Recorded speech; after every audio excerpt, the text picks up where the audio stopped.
Apabila Kristus yang adalah hidup kita menyatakan diri kelak, kamu pun akan menyatakan diri bersama dengan Dia dalam kemuliaan. Artinya apa? Kristus yang adalah hidup kita. Tanpa Kristus kita nol besar. Tanpa Kristus hidup kita gelap. Walaupun kita sukses di dunia. Tapi ketika saudara dan saya percaya Yesus, sudah bisa berkata, Christ is my life. Kristus itu hidupku. Itulah sebuah tanda kerendahan hati. Itulah tanda sebuah kesadaran bahwa kalau Kristus nggak mati di kayu salib buat saya. Kalau Kristus tidak memilih saya nasibnya sudah neraka. Kalau Kristus adalah hidupku, bagaimana caranya aku berkenan kepada Dia? Betul saudara? Yang pertama, lakukanlah karena Tuhan dan bukan karena apa? Manusia. Seringkali kita merasa tidak mampu, nggak bisa ini, nggak bisa itu. Saudara ketika sudah mulai melihat, aku memang tidak mampu, aku lakukan karena Tuhan.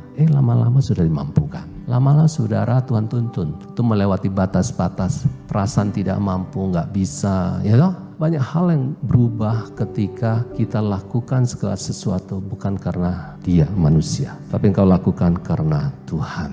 Hai hamba-hamba, taatilah tuangmu di dunia ini dalam segala hal. Jangan hanya di hadapan mereka saja untuk menyenangkan mereka, melainkan dengan apa? Tulus hati kepada Tuhan. Ketulusan adalah hal yang penting kita jaga. Lakukanlah karena Tuhan, ini bicara lakukanlah karena Tuhan suruh.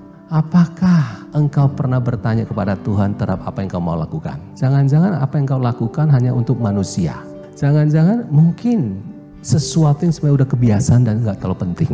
Tapi buat kita penting. Marta memastikan Yesus happy kalau di rumahnya. Dipuaskan oleh apa? Makanan, masakan dia. Marta melihat Yesus sebagai tamu yang perlu dilayani. Tapi Maria melihat Yesus sebagai tuan rumah yang perlu didengar. Saya melihat Yesus sebagai tuan rumah dalam hidup saudara. Dengar Dia. Jangan lakukan banyak hal karena inisiatifmu sendiri. Tanya Dia.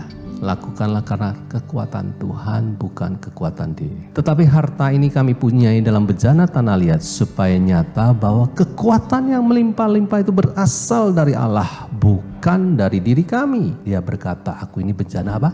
Tanah liat. Tapi ada harta. Nah, harta ini adalah kekuatan yang tidak pernah habis-habisnya. Siapakah harta itu? Itulah Roh Kudus. Ketika engkau mengerti Roh Kristus yang ada dalam diri saudara, kenali Dia, kasihi Dia, dengarlah suaranya, dengarlah pimpinannya, dengarlah cara Dia menguatkan saudara, memberi penghiburan buat saudara.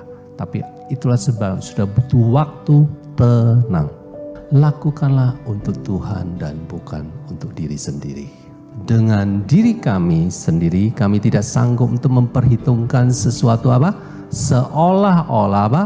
Pekerjaan kami sendiri. Tidak, kesanggupan kami adalah pekerjaan Allah. Inilah prinsip yang ketiga. Kalau sudah mau berkenan kepada Allah, ketika berhasil engkau berkata, itu bukan pekerjaan kita. Aku hanya menanam, yang lain menabur, Tuhan yang memberi pertumbuhan. Amin. Jadi itu menghindari kita dari semua kesombongan. Maka sudah aja merasa tidak mampu, itu bahaya. Ketika sudah merasa tidak mampu, sudah membatasi Tuhan bekerja dalam diri saudara. Amin saudara. Upah diberikan kepada orang yang berkenan kepada Bapa. Ada 3 hal, lakukanlah karena Tuhan. Yang kedua apa? Lakukanlah karena kekuatan Tuhan. Yang ketiga, lakukanlah untuk Tuhan.